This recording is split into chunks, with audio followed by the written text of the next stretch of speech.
A lot of positive news for any type of pro wrestling fan this week, and we're going to talk about it all next on the Squared Circle Psychobabble. My name is Michael Valenti. Joining me is Ralph Valenti. Ralph, let's start off with, I think, the big news that a lot of people are talking about in social media, and that is the big show that's happening on June 26th, your birthday, as we previously mentioned, Forbidden Door. Tickets went on sale Friday morning. Actually, the pre-sale was Thursday. Tickets are sold out. United Center, for those that don't know, in the United States, is the highest capacity for any privately owned arena, and AEW has sold it out now twice. What are your thoughts on, without a match even being announced, that AEW was able to sell out the United Center yet again? For starters, I don't think I'm surprised. I thought that they were going to definitely try, or I thought that they were definitely going to put on a good showing and sell a lot of tickets. I wasn't quite sure that it was going to sell out, but I had a good feeling that it probably would, mostly because they have such a loyal fan base. There is a lot of build towards this. You know, it's not necessarily something that we've seen week in and week out, but if you think about it, this is something that has been long rumored or suspected for a very, very long time through the pandemic, before the pandemic. Now that this is finally coming to fruition, I think it was all that kind of everything just kind of built up and people were interested. And that's a result of, you know, just all of the anticipation leading into this. So I can't say I'm necessarily surprised. Maybe it's a little surprising considering no matches were announced, but the fact that this super show, as it's been called, is happening, you know, it's a pretty big deal considering it's not waving a banner that says WWE. It's waving a banner that says AEW and New Japan Pro Wrestling, which is certainly impressive here in the United States. I think what's even more impressive is the fact that it sold out the pre-sale and sold out, you know, the leftover tickets that were left for the general public so quickly. I had no doubt it was going to sell out, but I didn't think it was going to go that fast. And that just goes to show you there are fans out there that want to see this show. There are fans out there that still will support AEW and New Japan Pro Wrestling and still want an alternative to WWE. And that's not necessarily a bad thing. Anybody that's really questioning the growth of AEW, and you know what? We brought it up. We've had the questions. Where are they going? Are they growing? Are they not? I think this is a step in the right direction for saying they are growing because they just sold out, as I mentioned before, the highest capacity arena in the United States, not once, but twice, in less than a year. And both those times, it was based on speculation. Like, they thought CM Punk was coming, and they sold it out. Yeah. Not even confirming that he was coming. Now this time, yes, it's confirmed that the show's happening, but without a match, people are speculating what matches they're going to see, and they still sold the show out. So, I mean, kudos to them. I think next step here is just to see how that pay-per-view buy rate's going to be. And it's going to be interesting.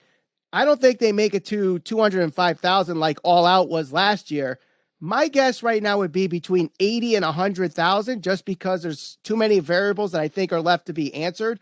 You know, the price point, New Japan World, is that going to be part of, you know, streaming or not? Are people going to be able to afford Double or Nothing and Forbidden Door? Or are they going to have to choose between the two pay-per-views? So I think that's the only thing left of a question to answer with this show. You know, I think one thing is abundantly clear here, and that's the fact that I think we've all kind of overestimated the value of viewership and ratings by themselves. They're not a good metric by themselves to dictate growth for either AEW or even WWE, because we are going to talk about the success of WWE in Q1, and we are going to talk about the success and have talked about the success of WrestleMania. By comparison to viewership and some of the narratives that you do hear and see that people talk about on the IWC or just on other podcasts or other shows, they like to talk about the lack of viewership and the decline in the ratings and the decline in the viewership in both shows, and how, you know, how is WWE going to survive? They're in the mud. AEW can't grow. I think it's very clear, or this should be make it very clear after two of the topics that we're going to discuss specifically right now, one of which we just discussed a little bit. Viewership by itself doesn't necessarily matter, other than the fact that it gives somebody a confirmation bias. Exactly. It gives somebody the opportunity to spin a narrative or paint a narrative that maybe the company that they aren't as interested in isn't growing or isn't successful. One of the things I say on the show all the time is you have to be willing to check your bias. You know, if you have a bias inherently because you grew up watching WWE, or if you're somebody who is truly invested in AEW. You can admit that a company is having success while not having the best viewership. You know, that's okay. I mean, when you look at the viewership this past week for Dynamite, not very good. But when you look at the competition that they had, it's not really all that unexpected. You know, still pretty impressive given the competition that they went up against. So I think that ticket sales, especially a show like this, just kind of goes to show you whatever people want to say about AEW not growing, there's fans there, and people don't want to acknowledge the fact that there may be a lapsed fan. There is some sort of lapsed fan that's either tuning in or tuning out when they're interested or traveling to these shows. Yep. It's not selling out by accident. Right. I'm glad you brought up the narrative of, AEW is not growing because you look at their viewership. One person that we bring up a lot on this podcast, a lot of people bring up on social media and bring out his quotes all the time, is Eric Bischoff. So Eric Bischoff started this new podcast as a Patreon additive called Strictly Business. And he's basically, as the title shows, is talking about strictly the business side of professional wrestling. And he recently had a guest, Mike Pandit, I believe his name is. He is an NBC Universal executive who helps with basically getting deals done at NBC. He's part of that team. And they talked about AEW and that viewership. And Eric Bischoff is a guy that has consistently said, look, the viewership is stagnant. They're not growing.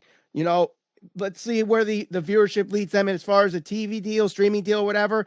And Mike Pandit basically said that AEW is in great shape for a streaming deal when that time comes around. Maybe go to HBO Max. And here is the quote from the podcast. Is a baseline of 1 million viewers something Tony could sell as an advantage to him? Yes. The question is, what is the price he's going to get for that? Now, as we see more consolidation in the industry and their partnership primarily with Warner Media, that's being run by Discovery executives, not Warner executives. From all intents and purposes, from what we've seen, I don't know anyone in that organization, but they're going to run a much leaner and meaner business than Warner had planned on running. Now, does that mean AEW is going to get the kind of live media rights fees that they were gotten a couple years ago? I don't know the answer to that, but I think the advantage for AEW is that even at an increase to what they're currently getting paid, which is $40 to $50 million a year, it's still probably cheaper than scripted programming. You're getting to a point to where justifying paying $10 a month just for wrestling content is going to be very difficult for all but most hardcore consumers. Somebody who watches wrestling 1 out of every 3 pay-per-views probably wouldn't watch. AEW's advantage is that they have on average 1 million linear cable viewers week to week. Most of those people probably have access to an HBO Max. So I imagine it's more valuable for HBO Max to have that content on HBO Max so they could grow their subscription base and retain it. Of those 1 million AEW fans, if let's say half of them subscribe to HBO Max, that's a solid 400,000 fans and subscribers who are going to drop off at a lower rate than your average subscribers. That's a lot to take in. And I know I kind of read that kind of fast. I was going to say, I see your t-shirt and I could see that yours were sponsored by Manscaped for anybody who doesn't know that. So we are sponsored by them. After all that information, I think you just spat out, I wouldn't be surprised if we had a sponsorship from Eric Bischoff's show. He pretty much just regurgitated the whole thing, but. Anyway, we're going to talk about the Manscaped sponsorship in a little bit. But tell them what it means. What does it mean? What does all of this mean? It means that Americans don't necessarily tune into live TV all the time. Wrestling fans aren't sitting there every single Wednesday and Monday and Friday and saying, let me watch SmackDown. Let me watch AEW. I know I don't do it. You people know you don't do it either. It's not a good way to gauge the size of the fan base. People like what's convenient for them. They like to sit on the couch, watch it at their convenience. If I want to watch Dynamite on some streaming network on Friday night, I'm going to do that because that's when I want to watch it. So I think we're definitely putting too much stock in the viewership and the ratings. Is it important? Yes. Is it the most important driving factor when deciding if they're growing or having success? I certainly don't think so. Especially, probably the best example of this, at least for right now, is WrestleMania. When you talk about what WrestleMania did, the amount of people that viewed WrestleMania, the amount of eyes on WrestleMania, the amount of interactions on social media and streams and all that type of stuff, by comparison to the viewership right now, currently, and the way that people perceive WWE as being a company that is just nosediving, It's just simply a narrative that's not true by everything that truly matters here. When you talk about revenue, profit, streaming deals, all that type of stuff, fans may think that, or a small portion of the fan base may think that. But when it comes to business and people in the industry, it's not true. It's just simply something that people like to talk about. And the same could be said for AEW. Right. I was just going to say, on the flip side of that, a lot of people go to AEW. Oh, they can't consistently keep 1 million viewers. Oh, they have a hardcore fan base. They can't grow. They're not growing. What? But yet each time AEW has challenged, their fan base, they've delivered. Sure. They've sold out the United Center. They sold out at Arthur Ashe Stadium. The first time a wrestling show was ever done at Arthur Ashe Stadium. There's a lot of those check boxes, hitting 200,000 pay-per-view buys, which hasn't been done in a very, very long time outside of WWE. Outside of getting a streaming deal and doing a stadium show, there's really not much left for AEW to do to point out, like, listen, we are here to stay. Is a stadium show in their future? Probably. Is it going to be in their immediate future? I don't think so. I mean, if they go back to Arthur Ashe, if you want to count that as a stadium show, do they go back there for a pay-per-view? I don't see why not. You have now a guy that works at NBC who works with WWE saying, yeah, I think AEW has some good ground for a streaming deal. They have the leverage. That's NBC. That's an NBC guy saying that. And for those that probably were thinking, oh, Bischoff brought an NBC guy to pretty much say what I've been saying. They're not growing. They're not going to get the deal. This guy's basically saying, no, actually, they can get it, especially with the consolidation. Yeah. It just helps their cause now because it's so much cheaper than a Snowpiercer or whatever other shows they got to put on, the Go Big Show or Wipeout and stuff like that. I think AEW is in very good condition, very good shape right now. Yeah, it'd be hard to dispute that given everything that we just said and everything that's been going on this past couple of weeks. So, yeah, I don't see any issue for them right now. I think it's all arrows pointing up. Now, storylines and stuff like that, does that matter? Of course that matters. And you want to make sure that your fans are invested in the product and all that type of stuff. But I don't think that they're a company that needs to necessarily be worried about their growth at this point in time. Right. Now, you did mention already, we are sponsored finally. We did get some sponsorship from Manscaped, and they are supporting the Square Circle Psychobabble. And Manscaped is the best in men's below-the-waist grooming. Their products are precision-engineered tools for your family jewels. Manscaped Performance Package, the ultimate men's hygiene bundle. Join over 4 million men worldwide who trust Manscaped with this exclusive offer for you. 20% off and free worldwide shipping with the code SCPB20 at manscaped.com. And if my math is correct, Ralph, that's 8 million balls that Manscaped serves. I was trying to, do the grooming down there with a razor, like you do on your face. It doesn't work. It does not work. You got nicks, cuts. It's not designed for that area. Thank God Manscaped came to here with the Performance Package 4.0. And it is instantly a game changer. Inside the package, you see the stuff behind me here. You got the Lawnmower 4.0 trimmer, the Weed Whacker ear and nose trimmer, the Crop Preserver ball deodorant, Crop Reviver toner, the Performance Boxer briefs, and a travel bag to hold your goodies. The Lawnmower 4.0, this trimmer is the future of grooming and, dare I say, the greatest ball trimmer ever. It really is. I'm not just reading it off the script, but I believe it. That's why I let them sponsor this podcast.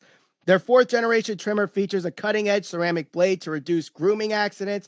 Thanks to their advanced skin-safe technology, the Lawnmower 4.0 is waterproof, and it also has a 4,000K LED spotlight for you to get that more precise shave. And I love that new light thing. I'm telling you, it makes it so much easier. Plus, it's waterproof. Yeah, you need a spotlight to see that thing. Oh, shut up, you. Shut up.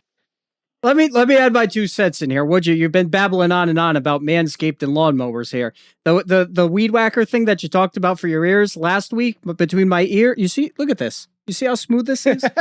These nose hairs. I'm almost 40 years old now. I'm going to be 36, and on Forbidden Door would be a glorious occasion. Now, about a week ago, not the case. Manscaped sent a nice package to my house. I opened it up. Lo and behold, Nice little ear trimmer, nose trimmer. Last week I was looking like Orville Redenbacher. Today, look at this. Smooth, precise. I mean, a great, just a great product. So if you're not going to buy anything for your nether regions down there and making sure you're groomed, whether it's because you can't get any action or you just don't feel the need to, nobody needs to have weeds growing out of their nose and ears. So take care of yourself, gentlemen. Look good out there. Make yourselves proud. Of course. And the Weed Whacker is also waterproof, provides proprietary skin-safe technology which helps reduce nicks, snags, and tugs in those delicate nose holes. You also got the ball deodorant and crop reviver that will change the way you approach your hygiene routine. Trust me when I say this, fellas, your balls will thank you. So get 20% off and free shipping with the code SCPB20 at manscaped.com. That's 20% off with free shipping at manscaped.com. Use the code SCPB20. Unlock your confidence and always use the right tools for the job with Manscaped. Now, let's move on to the next bit of news. We already kind of talked about it already. It is the Q1 financials, as WWE has reported yet again record revenue going up 27%. Now, on top of that, part of the quarterly call, they said that Peacock WrestleMania was the second highest viewed thing ever on Peacock, only behind the Super Bowl. And of course, a lot of metrics hit with WrestleMania, highest gate, most attendance with over 150,000 between the two nights. Very productive. And also the video game is doing very well. They're looking to do more stadium shows. So growth for WWE as well. If you're a WWE fan, you got to be happy with this bit of news too. Dare we say the biggest WrestleMania of all time? It's at least the most stupendous. Okay. Well, in any event, it just goes to show you, from a business standpoint, from what Vince McMahon has been able to create alongside anybody else who's been involved with their success over the years. It's impressive. It's not just about, creating new superstars, but creating a brand. WWE is like the Disney World of pro wrestling, at least in the United States. They keep people coming back. They keep people interested. And even if you're somebody who doesn't watch pro wrestling consistently, if you've been invested in Hulk Hogan, Shawn Michaels, Steve Austin over the years, there's probably a good chance if you're getting a product, especially for free, because I believe through Xfinity, that was free for most people. You could go and watch it on the Peacock app. Why not tune into it? And it seems like it worked. People were watching it. People were paying attention, even if they don't pay attention on a weekly basis. Yeah, I agree. I obviously, I think there were some key factors in this. Stone Cold Steve Austin being a part of it, I think helped greatly. The speculation of Cody Rhodes coming in, I think helped it. You also had the biggest WrestleMania main event ever between Roman and Brock. As much as some might disagree with that narrative, I already said that was BS, but it's marketing and it worked. The match might have not delivered, but at least it delivered in attendance and whatnot. And it's hard to really go against WWE right now. I know they recently did another round of releases with NXT, Dakota Kai, Dexter Lumis among those, and those releases suck, but the revenue news, I think, is very, very good. So you got to take the good with the bad sometimes. Yeah, no, I mean, like I said, it's just crazy to think that WWE, as a company that has been so successful in terms of creating stars, like Steve Austin, during its peak, the star power, not Hogan. Well, Hogan was during a different era, but when you look at the Steve Austin, The Rock, Undertaker, I mean, just all of those top guys that were around during that time. And to see that right now at a point where some fans would literally tell you it's so bad. I had this conversation with one of my friends the other day. He's like, how are they having that much success when it's just not as good? And I'm like, well, it's just business. They have smart business people. They have people in the right places making the right decisions. Yeah, all of the hard work over the years creating a brand has created loyalty amongst a certain amount of fans, and it's working for them.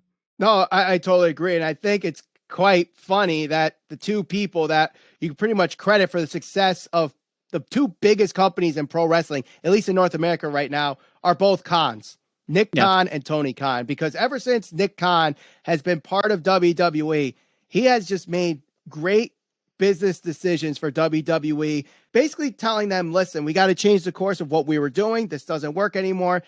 it sucks that some people lost their jobs, but they had to basically get rid of that indie darling type that just wasn't clicking for them. They revamp NXT. Some people don't like it because it looks like Nickelodeon. I get it, but they're building some new stars under there.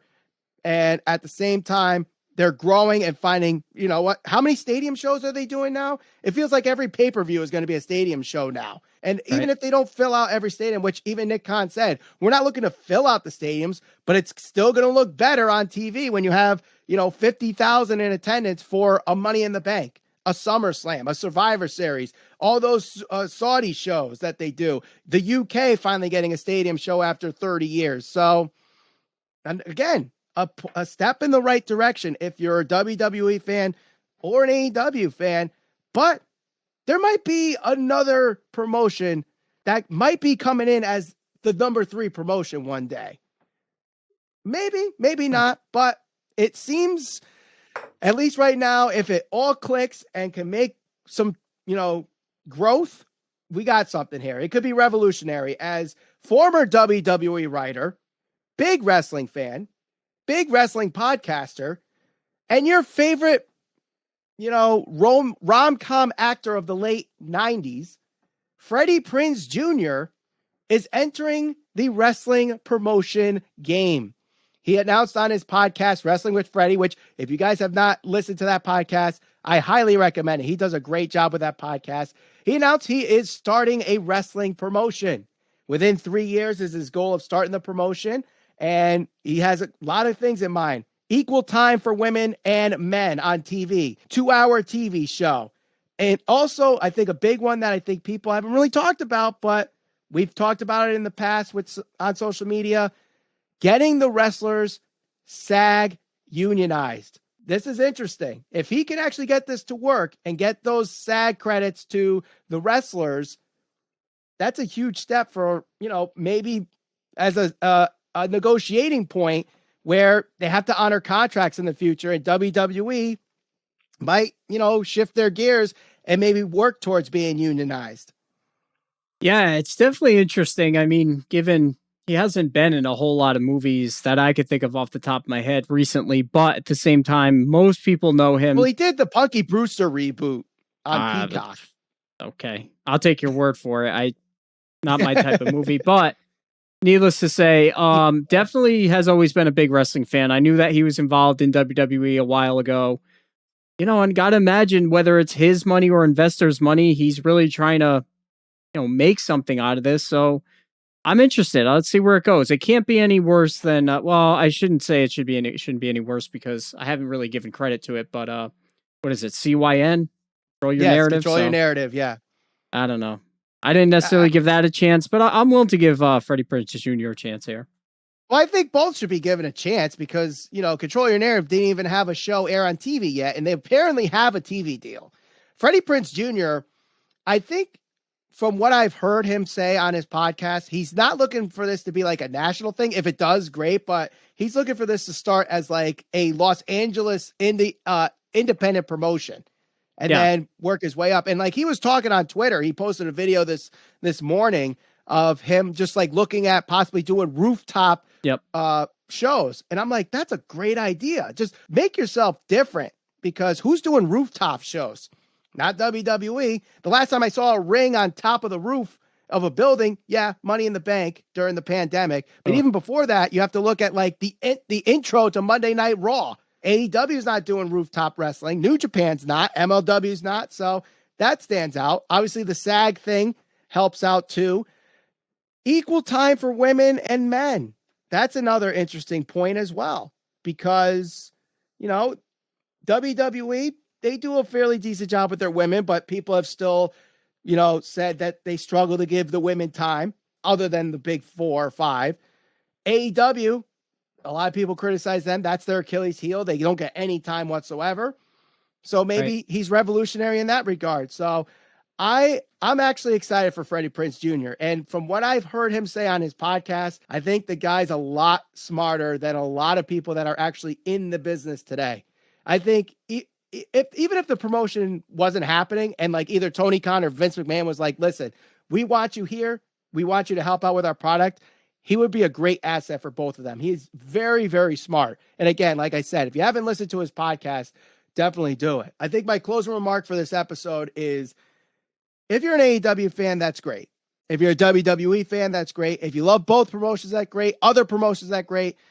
But if you're one of those people that are saying the industry is dying, or it's a niche, or nothing's growing, blah, blah, blah, blah, blah, this past week just proved the industry is strong. The industry is good. And I just don't know what else you want the industry to do outside of, posting viewership numbers that don't exist anymore. It's just crazy because that was the benchmark for so long, at least on Twitter and amongst whoever else would argue about it. But in reality, this is kind of something we've talked about for a long time on here. One of the things that matters most sometimes is revenue. How healthy is the business? And, not just that, but ticket sales and viewership, shareable content, all that type of stuff. It's all important. It's not just one metric. Right. Exactly. So I'd love to get your thoughts, whether you're an AEW fan, WWE fan, or just a pro wrestling fan on this. And don't forget to share us all over social media. We're on Facebook, Instagram, and Twitter at SCPB Podcast. Subscribe. We'll see you on the next episode of the Squared Circle Cycle Dabble.